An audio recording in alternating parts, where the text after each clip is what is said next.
বেহালাটা রিভাব হবে। হ্যালো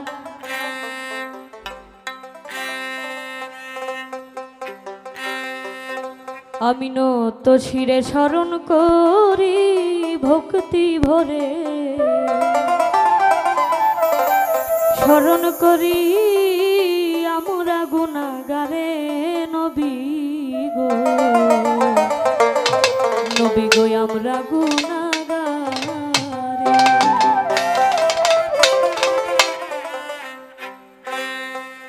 নত শিরে স্মরণ করি ভক্তি ভরে, স্মরণ করি আমরা আপনারে নবী গো আমরা গুনাহগারে। নত শিরে স্মরণ করি ভক্তি ভরে, স্মরণ করি আমরা আপনারে নবী গো আমরা গুনাহগারে। আমরা গুনাহগারে নবী আমরা গুনাহগারে, আমরা গুনাহগারে নবী আমরা গুনাহগারে নবী গো আমরা গুনাহগারে।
স্মরণ